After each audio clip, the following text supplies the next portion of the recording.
Hello and welcome back to Election Time News. Today is Friday, June 13th, 2025. Today we're going to be going over the third part of the 2026 elections as they stand right now, the House elections.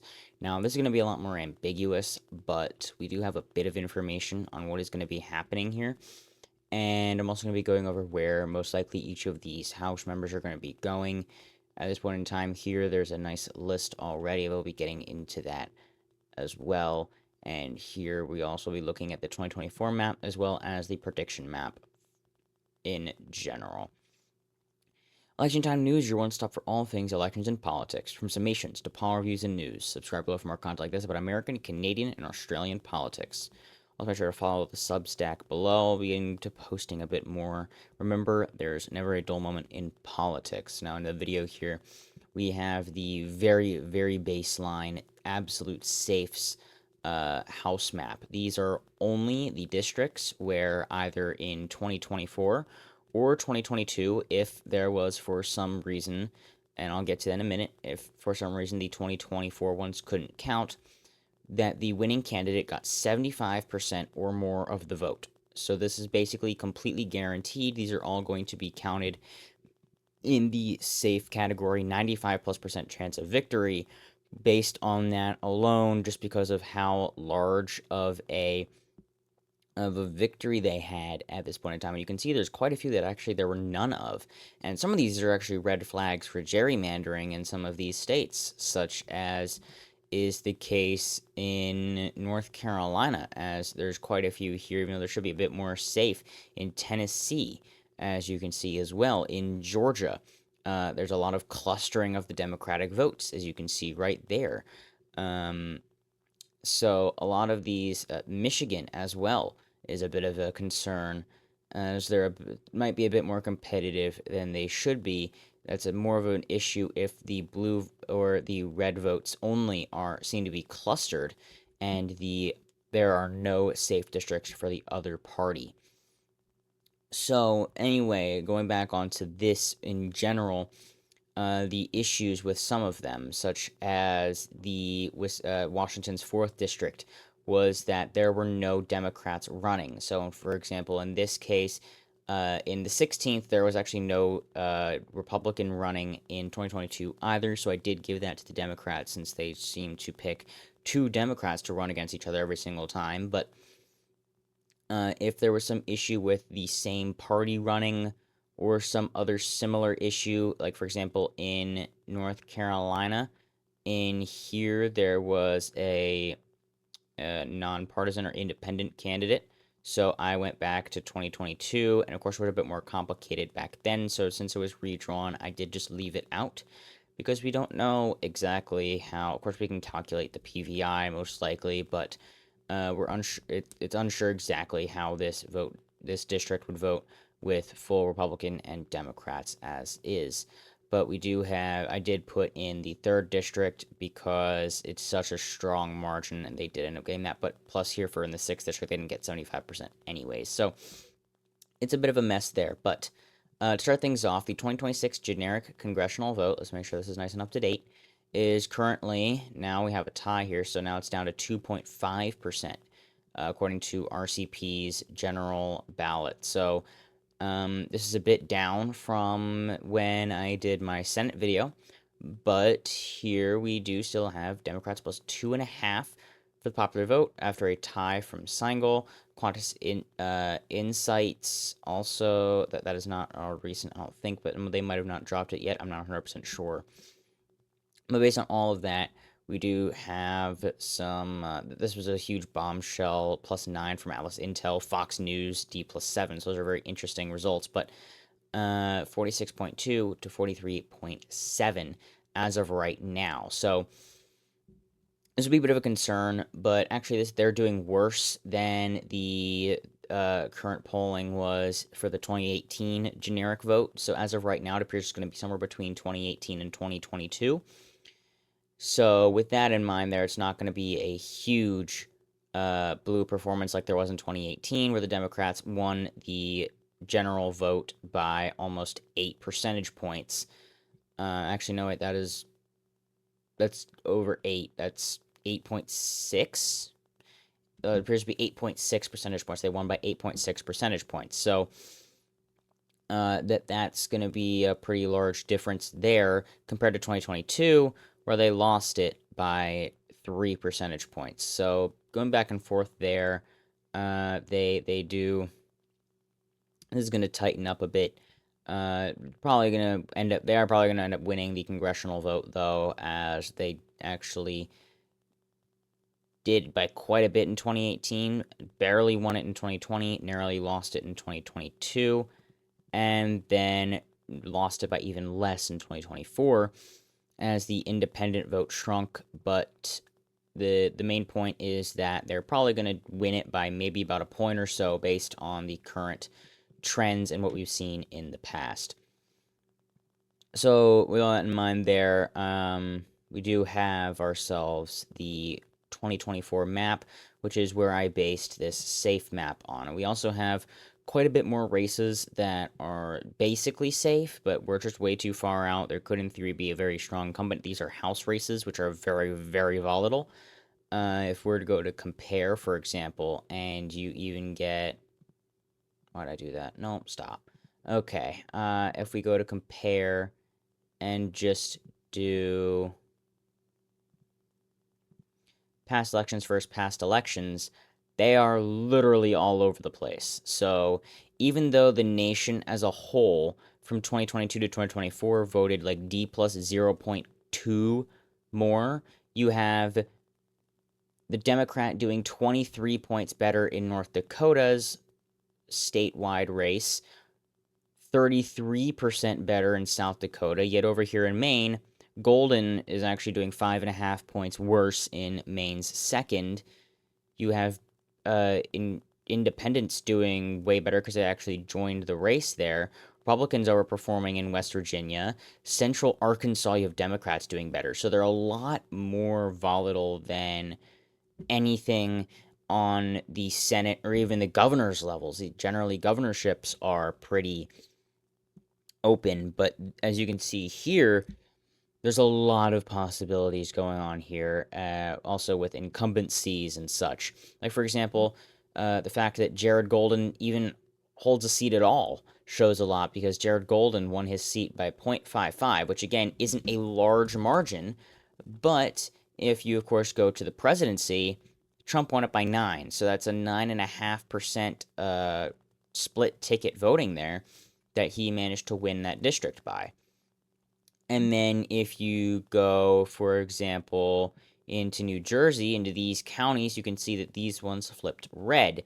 Yet if you go into New Jersey itself, Poe managed to win. So I'm not 100% sure whether these ended up actually... There we go, by congressional district. And if you look for where Pew is, Trump won it by 1 percentage point. So right there, you ended up having Trump winning this district by 1, yet on that same ballot, Poe ended up winning by 5 points. So the fact already that you have split ticket voting, you have people, and again, there's an incumbency factor to that, but people are more likely to elect other people. For example, Trump won the 2nd district in 2016 by double digits. But then 2 years later, they voted for Jared Golden and flipped the seat blue by a point. Is that the exact same? No, okay. I don't know what I was thinking about. Okay. Oh, yeah, maybe came for a rematch. That's kind of funny. Anyway. So the very fact that those are very volatile and they change a lot by themselves as well. I mean, looking at some of these results here are insane. I mean, the 2nd district probably voted for Trump by double digits, or just under double digits. You had a blue district in Oklahoma, a blue district in Utah. Montana was just under 5, and yes, that is Greg Gianforte, who then ran for governor. Who had actually also run for governor prior. Yeah, Zinke briefly retired, and now I believe he is back in the... Yep, he's back in the House in the 2nd district. Or, sorry, the 1st district. That's the 2nd district. Anyway, as I was saying, there's a lot more going on on the House level. So we can't be so sure as to just say that all of them are safe, but we can put quite a few ones that are pretty likely. And so with that, we're going to go through and basically just have, first off, basically all of New England is going to be likely, just because, now not that one. That one was competitive this cycle. It's likely to be competitive again. And that's also going to be the case with quite a few other ones, but some of these are going to be a bit out of the ordinary and they're going to be a bit peculiar. But for the most part, these are all going to be. No, wait, that's the one red one, right? Yes, that one, and the red one's between the two. Okay. And then let me getting into some of these that are basically safe for one party or the other. Things are going to be changing, but probably not by much, especially in some of these gerrymandered states such as North Carolina. I believe that one's blue. So there's not a lot going on right now, so I'm just basically talking, trying to fill in space here. But the point that I was making is that a lot of these could really go either one way completely or the other. And so we don't have any information on that until much, much closer to the election. Even then, House ratings are very, very poor most of the time. Even well-seasoned predictors get quite a few wrong just because of also the low sample sizing. There's much fewer people in a House district compared to, of course, a state as a whole. And of course, the smallest few states are generally very, very safe. Like Wyoming, for example, is very, very safe. Delaware is typically pretty safe. Vermont is pretty safe. So even those ones where you'd run into a sample size issue, it's not that big of a concern. So that's sort of the background to that as far as that is concerned. So again, we're getting into all of this. There's not much that we're going to be able to do for this map for quite a long time. It's just going to be sitting stagnant like this until we get a lot more information. But barring me clicking red on these gerrymandered districts in Texas and all of that,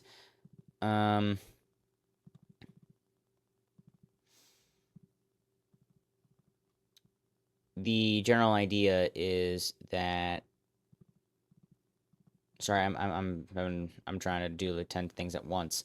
Okay, so basically, just so you could fill in that map. I guess I'll probably fill it in at some other point, but um, the main competitive ones for the cycle, that's what we're going to be looking at again. Like always, control of the house is going to come down to a few. We're not 100% sure which ones where they are, but these competitive ones are where it's going to matter. So to start things off, Maine's 2nd district. Let's start up in the northeast. I'm actually going to completely clear this and just put in the competitive seats. He generally is going to hold a slight advantage here. So I'm going to put this in as lean. I'm not going to worry about the actual like margin things. I'm just going to put it on an example of how strong they are, how well I think they could potentially do, how long they've been there, et cetera, et cetera. So Jared Golden's probably going to do relatively well. There's not going to be too big of a challenge. I don't think he has that large of a competition field either. It's not linked. That sucks. Look at me looking like a fool over here. Alright, so Maine, we have Jared Golden, R+4 for the PVI, Cook Political Report. And we have Paul LePage, who is running again against Jared Golden. I'm not 100% sure who this is. 74th governor of Maine. So this could potentially get a bit tight, but most likely it's not going to be that huge of a concern for him. He's a very strong candidate. He's managed to hold on all throughout. He managed to win in 2022 by 6.1%. In 2020, also by 6.1%, and flipped the seat in 2018 by 1. So this was actually his narrowest margin, and even then he really didn't do that poorly. He still held on in the district when Donald Trump did very well in it. So that in and of itself is enough of a sign for how well he does. Now, the first The second district isn't that big of a concern for the Democrats here. That's not going to be what they're mainly focusing on. The second district, Maggie Goodlander, she's running again. Lily Tang Williams, doesn't probably doesn't really appear to have much. She'll be seen as a carpetbagger, being from Colorado, so that's going to be a bit of a concern there. But she does have some district name recognition. But of course, that's not really going to be too big of a concern. I'd say that's likely. But the main problem here for the Democrats is going to be the first district because Chris Pappas is retiring to run for the Senate in New Hampshire. So we then have an open field here. There's going to be an open seat. It is New Hampshire, though, and on the federal level, they tend to be relatively Democratic. So this is going to be tilt D for right now. Now, again, that literally just means, based on the environment and such, that it's more likely to go blue by a slight amount than red. This isn't even saying anything about probabilities whatsoever. Now, the only other really competitive seat is going to be Connecticut's 5th District. This was supposed to be relatively close, and it was said to most likely be, and then Hayes ended up winning by 7 points. Even on the same ballot that Donald Trump then managed to pull Connecticut down to, I believe, like 13 points. So that is the 5th District, D+3 for PVI. That's why it's so close. The second district is somewhat close, but it was generally strong enough. The incumbent's intent is unknown, but she's relatively going to be a strong candidate there. Jenna Hayes did relatively well. This was Chris Murphy's seat once upon a time, but considering the fact that she managed to still win by 6.8 after in 2022, only winning by 0.8 against the exact same candidate. Rematches never go well. But 11.6 in 2020. Then the popular vote didn't shift by much. The seat didn't move like at all either. They barely redrew the districts at all. So that's interesting to see that basically the population distribution of Connecticut has basically stayed the exact same. But she secured the seat by even more, assuming that there is at all any strong opposition at all. This is still going to be a relatively strong seat. She overperformed basically all expectations. This was expected to be a relatively close seat. So for that, we're going to put it in the likely D column. Next is for our next seat is going to be the 22nd District of New York. This is basically the exact same story. It was expected to be competitive. It was redrawn after the Democrats gerrymandered up this map a bit to get a stronger safe district in the 20th, get another one in the 25th, the 26th, get these ones all blue. So they did just that to help gain 4 seats in 2024, even though while Republicans, of course, did gain 4%, Democrats also gained 4%, but still that should mean that the amount of seats should stay roughly the same. Instead, the Democrats gained 4 seats, a perfect reason why we should put in nationwide nonpartisan districting committees. But not to get into any policy making at this time, the 22nd district, 9.1, another strong overperformance there. We're going to look down at the 22nd district. So I saw D+22 and I got a little confused there. 22nd district, D+4, relatively close. Incumbents intent unknown. We already have a likely challenger here, John Salka. New York State Assembly, so not necessarily poor name recognition, but it's also a first-time House member going to be running for incumbency. They're probably going to do better this time around, so that's going to be a likely seat. Riley 2.2, that is who ran for the seat and then lost.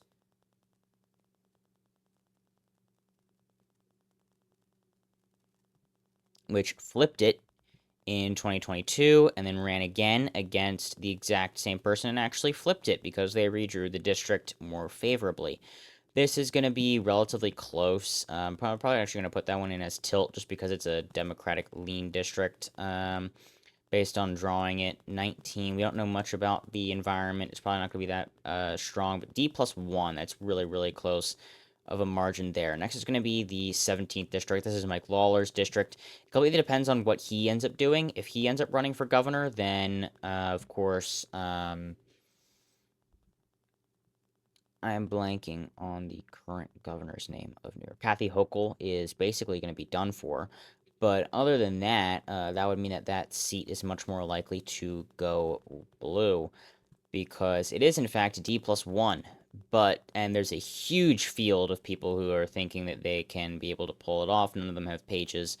But he has managed to hold on for a bit. He managed to flip the seat in 2022 by 0.64%, and then Democrats made it a priority to de-seat him. They barely redrew his district at all, and then he won by 6.3%. So this one's going to be lean red.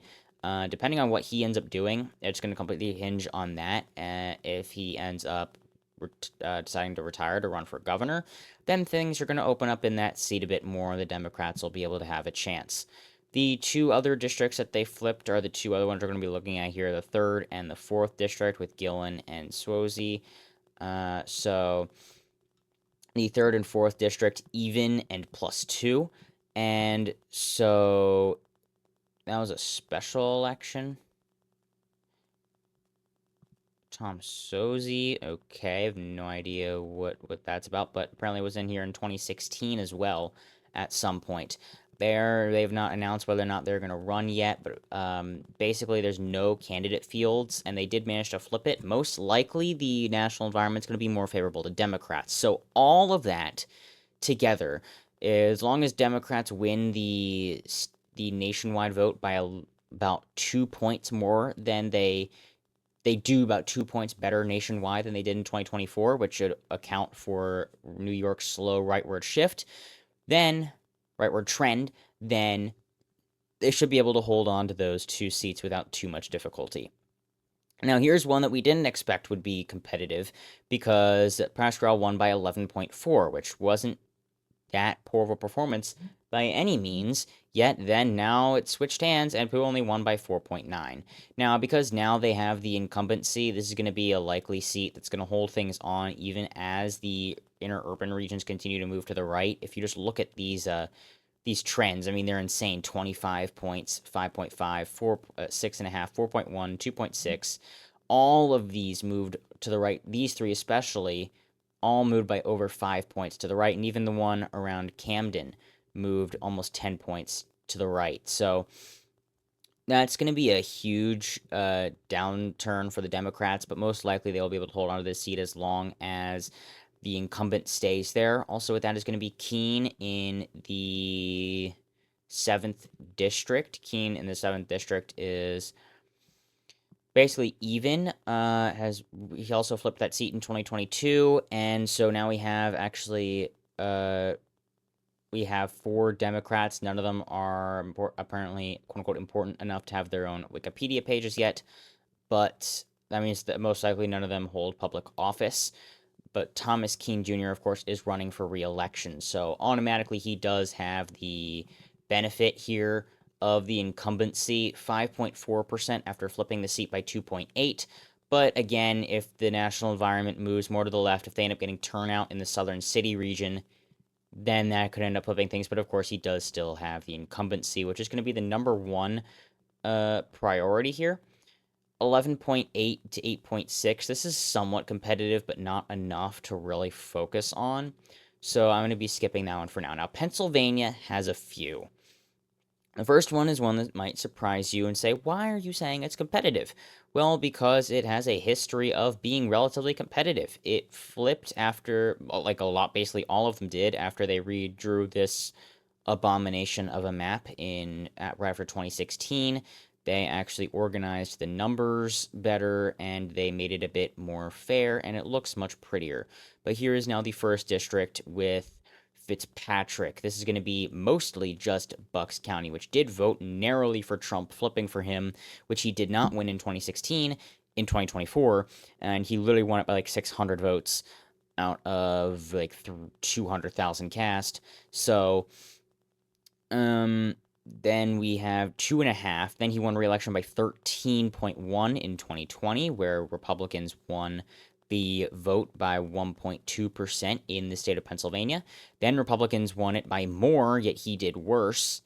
In 2024, he won election by 12.8 against the same candidate. Again, those reruns never go well. And the Republicans won the vote here by 2.0% on the dot. So that's going to be actually a slightly competitive district. That's going to be likely because Fitzpatrick is not disliked. That is one that the Democrats have officially set as a target for 2026. Only time will be able to tell how effective that will be. In the 7th and 8th districts, these are ones that the Republicans flipped. The Democrats were hoping to hold on to. Susan Wild and Mark Cartwright are on those seats. I love knowing a lot of these names. This is Brian Fitzpatrick, by the way, since I'm a Pennsylvanian myself. And so 1 point and 1.6% respectively here with the 7th and 8th districts. I'm to check. They have not announced whether or not they are in fact going to run again. Mackenzie has. He is running again. You have Ryan Crosswell. None of the old incumbents to come take their seat back. That does sometimes work. But if you lose, then running for it again never really ends up working out in your favor. That's the rule.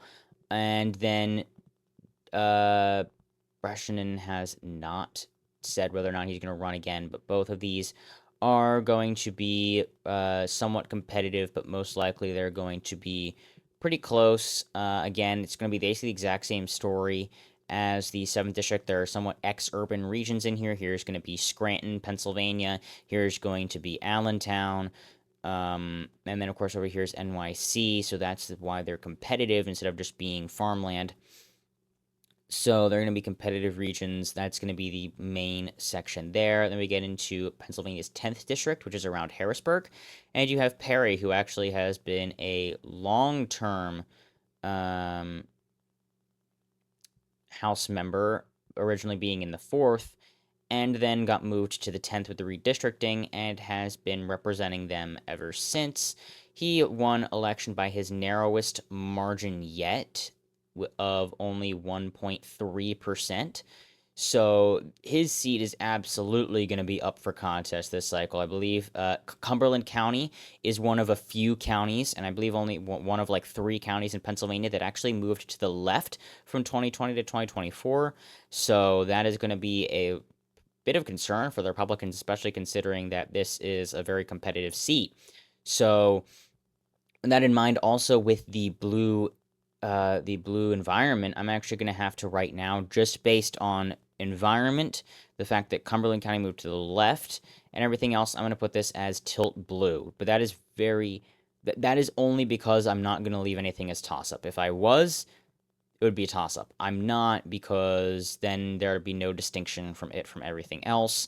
So I'm going to put it as tilt blue as the absolute slightest of favors for the Democratic Party. So next up, and Pennsylvania 17th is never actually really that competitive.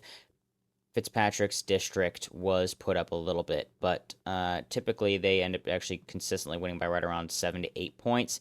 Actually did better this time around, even though the Democrats barely did any better in the congressional vote. So that in general is not going to be a competitive district, but if you want to keep it as that, I'm going to say that's safe. Then you go into the state of Virginia. There is no competitive districts in West Virginia whatsoever. Ohio's map is not official, but I'll be going off of that anyway. Delaware is not competitive. Maryland is not competitive. In theory, this one was said it might be competitive, so if you want to go there, then that's probably going to be likely. Blue, it was said to be potentially competitive, consistently winning by not too huge margins, but, it's not going to be that big of a concern here. Start off with the 2nd District of Virginia. Where on earth is the... Okay. The 2nd District of Virginia, Kiggins, who flipped the seat in 2022. 3.8%, and so this is going to be a seat that it's perfectly even, unknown intent.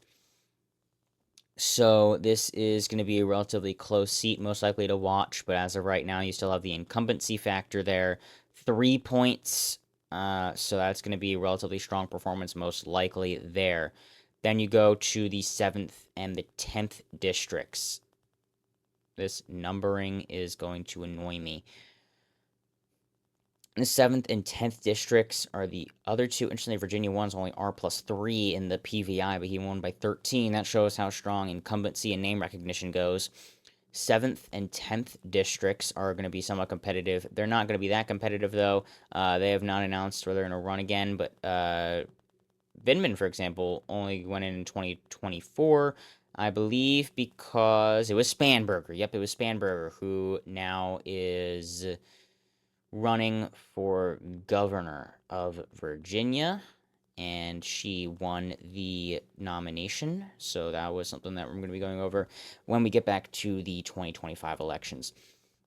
Vindman and Subramaniam, I'm going to guess that is, most likely are going to both cruise to victory in their seats, but that one's a bit closer than that one, also less incumbency status, but that is still going to be a relatively safe seat there as well. For these, essentially, even though they are all technically competitive, in theory, they are basically all safe red seats. They're just barely enough that you could say they're competitive, but you literally have 17, 19, 18. This is a beautifully gerrymandered map where they are all right around 15 points, so that is just barely out of reach.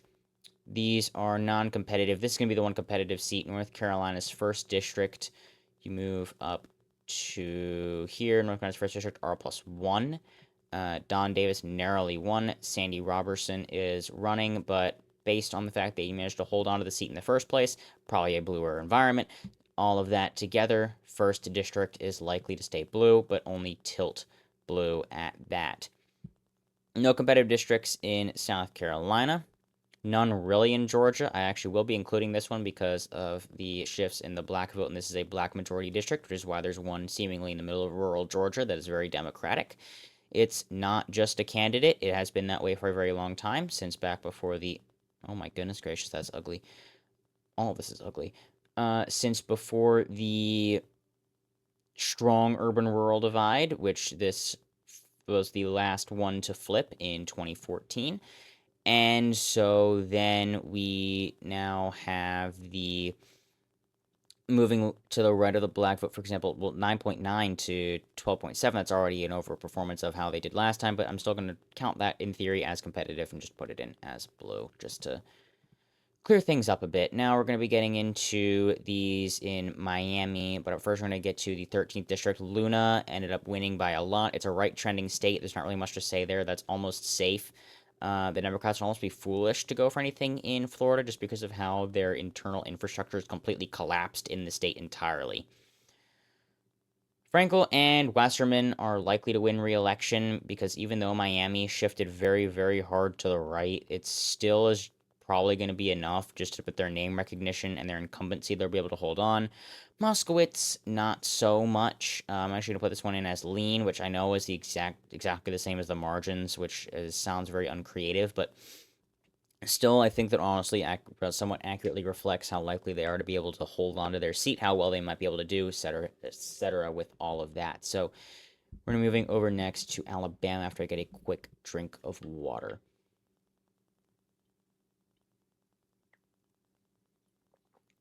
Figures in the 2nd district. And flipped it after this map was declared unconstitutional by the Supreme Court in a somewhat surprising decision, as they found it was discriminatory against the Voting Rights Act for the black citizens of Alabama, and so they had to hand over a district to the Democrats, which slightly overfavored them compared to the popular vote, unfortunately, but that's what happens when you have districts encompassing so many people. So then what you end up having here is figures end up winning by 9.2%. This is a relatively safe district. I don't expect that it's going to be that competitive. In theory, it could flip, but it is probably going to stay that way. And then you get over here, and we're going to be looking at the only semi-competitive district in the entire state here is going to be the one that they took from the old blue district that they gerrymandered into oblivion, which is going to be the 5th district in Tennessee. This one is still going to be safe blue, R in the end, which is sad for the Democrats. They managed to steal that seat away because if you see here, back before they stole it, they still didn't. It still was in favor of Republicans, and now it is way so. That should be closer to probably about 3 to 5 or so. That's how gerrymandering goes. The 6th district, which actually did at one point flip blue, that was holding on in 2010. Interestingly, it flipped in 2012 after some redistricting. Has gotten relatively close since then, 3.2% in 2018, which in theory could flip if somehow 2026 is even bluer than 2018, but that's unlikely because the districts were redrawn. So with all of that in mind, the fact it was 26 points, I'm going to put this in as red. So then we're going to move on to Ohio, which is going to be somewhat interesting. The only real competitive districts are going to be the 13th district with Sykes. This one's going to be lean. There's not that big of a contest there, I don't think, necessarily. Landsman has consistently managed to win. I also don't think that's going to end up being competitive at the end, near the end of the cycle. And then Captor narrowly ended up holding on to her seat again. But, she was in the safe seat, and they actually moved her to try to probably get rid of her, most likely. It was literally the exact same map between these 2 years, so most likely it's going to be the exact same map again for 2026 because Ohio's weird. There's a whole system that they do. But interestingly, Captor won by 13.3 in 2022, and then basically the exact same popular vote except 1.5%. Independents that basically took evenly from both of them. She only won by 0.63. So that's a very strong incumbency, but honestly, that's going to be tilt just because that's probably expected to be relatively close there, if anything. John James' seat, if he's actually going to officially retire, which I don't think he's announced whether or not he's going to. John James, he is in fact retiring to run for governor, so there is an entire field of Democrats here. It's only R+3, depends on how the working class ends up shifting. So after 2020 and this abominably gerrymandered map here for the Democrats, they redrew it, and John James was able to take this seat in 2022, won by half a point, and then he won most recently by 6 in 2024. This is going to be mostly the county north of Detroit, where there's a lot of working class people. It's like a little stick right here. I don't remember its name, though.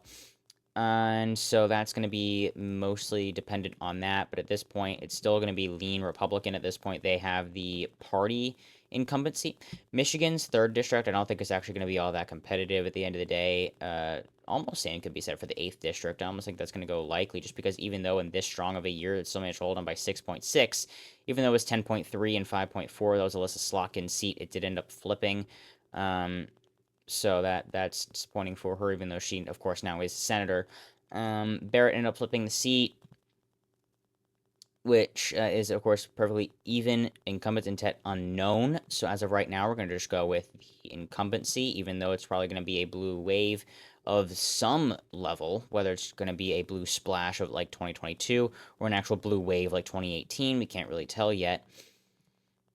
In Wisconsin, the only truly competitive seat is going to be the 3rd district because it's gerrymandered. I'm going to include the 1st district, though, just because that's just over 10 points. That's going to be basically safe. In theory, it could end up getting very, very close. It even did in 2022, was under 10. But until we see a bit more going on, it's probably not going to be that competitive. Same thing in theory with the 8th, but that was a split field, and then we're looking at 28 and 27. So actually, this was really, really close, and this might actually have been an out of the ordinary result. Van Orden is relatively popular in Wisconsin. He's managed to win multiple times now. Van Orden, it's R+3 district in the first place, and none of these have any real name recognition, so expecting that the incumbent, Van Orden, will be able to hold on to that seat currently in the state of Wisconsin. And then moving over to Indiana, we do have a safe district up here in the 1st district. That's Lake area right there. And then not really any other competitive districts in theory. The 5th, but it's really not going to be truly that competitive. And they've been redrawn again, so and just for the sake of putting it down, I'm going to put it down and have it be safe. But moving over to Illinois next, another terribly gerrymandered state. We're going to go over 17th district is going to be safe. You have the 6th district, which is in fact going to be safe, and because of incumbency status and all that's going to be a bluer year. But other than that, I'm actually going to put in the 14th just to be consistent. It's just over 10 points. But that's going to be it for Illinois, unfortunately. And we are now done everything east of the Mississippi. So we now have the western ones to go. And there's actually quite a few less competitive seats. So first off, we literally are just going to have, we're actually going to have the 8th district to start. That's Stauber in Minnesota. We do have the 8th district unknown to be decided. Interestingly, actually first won in 2018. But that was because of the retiring of an incumbent, which shows how strong incumbency is. And so now we have Stauber is probably likely to win. That's going to be a pretty safe seat. Fenstad, basically the exact same thing. This actually used to be Tim Walz's seat. He managed to hold on a little bit here. He retired in 2018 to run for governor, but Tim Walz did win that seat in 2016. Back in 2014 by 8.5, 15 in 2012, 5.3 in 2010, 30 in 2008, and flipped the seat blue by winning by 5.5 in the blue wave year of 2006, which coincidentally is the same year that Barack Obama ran for Senate in Illinois. So, small world. We do end up going down Craig, 13.5. That's again not going to be actually that competitive of a seat there. 13.5 points, and these are all relatively safe. Third district, 17 points. It's basically completely safe. Now here in Iowa, we have an interesting scenario here because in 2018, 3 of them flipped, and the 4th one almost did. But then in 2020, 2 of them flipped, and in 2022, they redrew the districts and made sure the other one flipped as well. Miller Meeks narrowly won.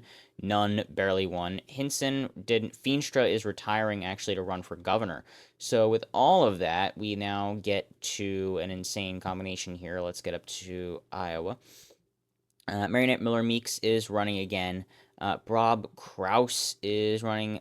He's a former state representative and regional representative as well. So he actually does have some name recognition. He might be able to do something here, based on the environment. The fact that that was actually not a Republican overperformance, but compared to what we saw in 2018, where their Democrats actually won the House vote in Iowa, and then Miller Meeks won by literally I think this was 20 votes.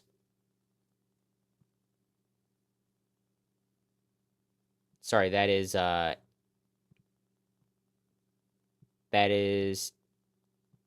6 votes. Marinette Miller Meeks flipped the district by literally 8 votes in 2020. That was by far the closest race in the entire country. And so, again, with the blue environment and all that, this is the bluest district in Iowa by PVI. Actually, it's the 3rd district, interestingly enough, but Zach Nunn just does better. He's a stronger candidate. Beat Axney. So then you end up with the Zach Nunn here. Most likely, that's actually going to be tilt red. And then you go up in the 2nd district. That's actually going to be likely red. This isn't even competitive. That's going to be safe red. So with all of those out of the way in Iowa, a very somewhat competitive state, Missouri 2nd, Wagner isn't necessarily in any trouble. That's going to be safe there. Go down to Arkansas. This is going to be an interesting one because if I'm correct, yeah, I got a little bit close in 2018. But this is going to be basically a safe seat. There's really not much to go on here. There's really nothing in Louisiana. And then you get down to Texas, gerrymandered old Texas. Basically, there's literally nothing here. This district's basically going to be safe, though, because of the blue environment that we can expect. This one's going to be lean just because this is going to be the hot... If there was any Democrat here, they'd be in the hot spot of the shift away from the Democrats from the Hispanic vote. But other than that, there's literally not a single other district that's even that close. The 15th district, maybe. But that could literally be anywhere, considering the fact that these are drawn. Okay, there we go. There's 15. That's going to be pretty safe now with the red band of the Hispanic vote right there. Getting into Oklahoma, this was a surprise one that ended up actually flipping blue for Horn in 2018. He ended up losing by 4.1, and then they redrew the districts, and now it's ridiculously red again, so there's not even really any competitive districts there. Nebraska. Don Bacon is going to be watching his seat basically the entire cycle again.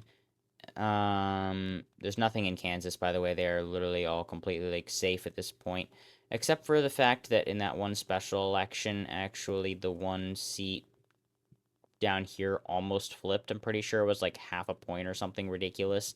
In 2018, this one was basically half a point away from flipping, but now they redrew it and it's basically completely safe. So there's nothing actually going on in Kansas. In Nebraska, 2 points. Again, this is still a left trending seat. We have quite a bit of information on the demographics and how it's shifting to the left because we also get easy presidential results from it. Everyone watches it, so we can see that that's going to be a left trending seat as well. Zinke's seat in Montana, he barely won it by 3.2% for the first time that there was two districts in Montana in multiple decades. And then won by 7.7 in 2022. I don't expect things are going to be too competitive this cycle, not this year, as well. Boebert is probably going to be able to hold on to her seat if she does decide to run again. She's a beyond powerful name recognition as well. Hurd is probably going to be able to pull this off again. I don't think it's a left trending seat or anything. Colorado's 8th district, this is a different story. Colorado's 8th district, it's completely even. Incumbent is running, but there's a large field of Democrats, including a few who have quite a few name recognitions that flipped blue and flipped red in the first place from Caraveo. The question is whether or not Caraveo is going to run again, and that's the one exception basically to. It turns out they're they are. She's going to end up winning the nomination, but that's like the one exception is if you lose to someone, you can run against them if they beat you out of the seat. That's the one time that you have any real chance of winning in American politics. Vasquez is most likely going to be able to win his seat in New Mexico. The three seats of New Mexico haven't really been blue that long. Harrell did retire. No, actually, Vasquez beat him in 2022. And then beat him again in a rematch in 2024. See, this was his chance. Oh well, no, this was his chance to beat him.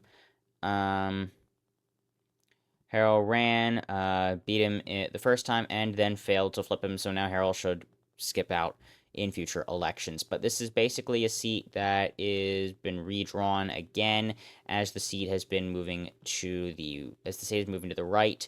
Incumbent intent is unknown, but the other guy is not running again to try to deseat him again. So that's good for the Republicans. Ciscomani's seat is relatively safe, especially considering. Actually, I'm going to put this in as lean, especially considering the Hispanic vote is now shifting towards the right.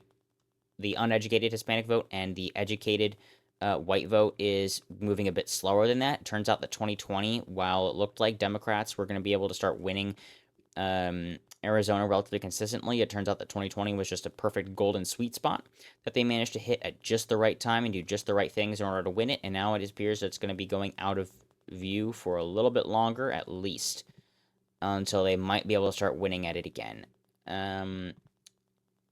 At least on the presidential level. Stanton, 7.3%. Arizona's 4th. I'm not saying it's not going to be competitive at all, by the way. It's just going to be a bit more difficult, and it won't really be a blue tilting swing state like Nevada was in 2016 and 2020, or a red tilting swing state kind of like Ohio sort of was, not like Florida was in 2020, where everyone could tell that it was still moving to the right and it was red tilting, and everyone could tell that it was kind of red. We weren't sure that we didn't know how hard to the right it had actually gone though. Schweikert's seat. So first off, Cranes is basically safe. Schweikert is relatively well likely. That's going to be a likely seat actually. 3.8%. There's no real challenge there, and this is going to be a completely safe seat in northern Phoenix. Moving over to Utah, this is the one seat that actually did flip in 2018, and then they redrew the districts in 2022, so that's not even going to be anything close to competitive. Same sort of thing happened, interestingly, in Idaho, except actually back in 2008, It flipped for Minnick by 1.2%, and then it has not gone blue since. They basically have kept the districts the exact same, but I don't see any shot of anything like that happening basically ever again. Washington's 3rd district, this one's going to be somewhat competitive. One to be interesting to watch, but it's not really going to be that close. And Schreyer's definitely going to win their seat again. That's not really going to be much of a contest. This seat flipped in Oregon. Bynum ended up winning. This is probably going to be a likely seat at this point in time now, just because it's going to be an incumbent running. All of Arizona's seats are basically, or Nevada, wow. All of Nevada's seats are basically competitive. This one's probably going to be safe. This one's going to be safe. This one's going to be likely. Just because 8.1, no, 7.5. So this one's actually going to be likely. This is going to be lean. So, this is almost backwards, but the southern parts of Las Vegas are definitely moving to the right faster than the central parts are, as could be expected in some of these regions. And then 8.1% margins also just pretty strong, even though it's going to end up being a relatively right trending state, again, if you have a left trending environment. Alaska, it depends on Mary Peltola decided basically she's not going to run, so Big Itch is most likely going to have basically no opposition whatsoever, unless there's a new Alaskan official that's going to end up making a name for themselves. And now, finally, we do end up getting down to California, where we have quite a few competitive seats. Levin in the 49th district is relatively likely to just be able to cruise to re-election. Same thing with Min, except not as likely to just cruise to it, per se. Calvert in the 41st district is going to have a bit more difficulty here. 34th district, not the 34th, the 41st, okay. R+2, there's a huge field of Democrats and even a challenging Republican, but none of them really have that strong name advantage other than maybe Timothy Myers. He's, wow, he's a founding member of One Republic. Interestingly enough, okay, look at that. But he is a long-term incumbent, 1992, so he basically has a huge name recognition. At this point, I'd say that's likely. It's kind of funny that a member of One Republic's running. Tran, if anything, I'd say this is just going to be a really, really, really close race. Very, very tilt blue right there. Basically, same sort of thing for white sides here, because, you know, that's going to be the battleground of dropping minority support. There's going to be a bit more white support out here, so there's going to be which one happens first. The support in the central city region is going to be dropping. Meanwhile, you have increasing seat support in the Alberta regions, especially among rich voters, which is actually one of the few demographic groups that moved towards Harris from 2020 to 2024. Valadeo's seat, almost certain to stay, but there's been it had been floated as a competitive seat. It actually wasn't as competitive as people were thinking it might have been in this past cycle. Gray, ever so narrowly, is going to have the advantage here, considering the fact that they flipped the seat in such a poor environment in the first place. I mean, the Democrats did 6 points worse in the popular vote in California and still end up flipping the seat. And then to finish things off is the 9th district, which is going to be likely because you're going to have incumbency at that point. And so that's going to be the 9th district of California. Go up here, it's D+1. Incumbent's intent is unknown, but most likely they're going to run for re-election, as are a lot of these House members.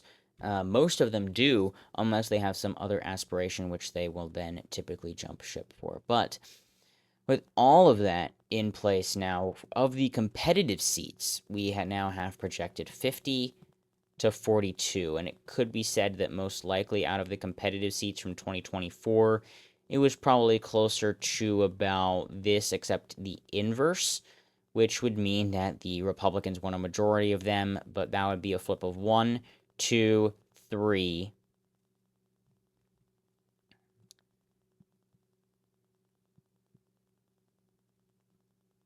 We're at 3, only 3 flips at this point in time in our projection in the House, just because of incumbency. We don't have any strong names yet that have come out on either side. We have a few, but there's not really much out there yet. So we only have 3 projected flips here, which are going to be Colorado's 8th, Nebraska's 2nd, and Iowa's 1st. It completely depends on who the candidates are, and what is expected to be a D+2.5 national environment. Thank you all so much for watching this very long video. I know I went over a lot of things today, but I thought they were all relatively important, and so with all of that, I am now done the trio series here. We're going to be getting into a bit more of the 2025 elections, as those are actually officially coming up. The New Jersey primaries did finish the other day.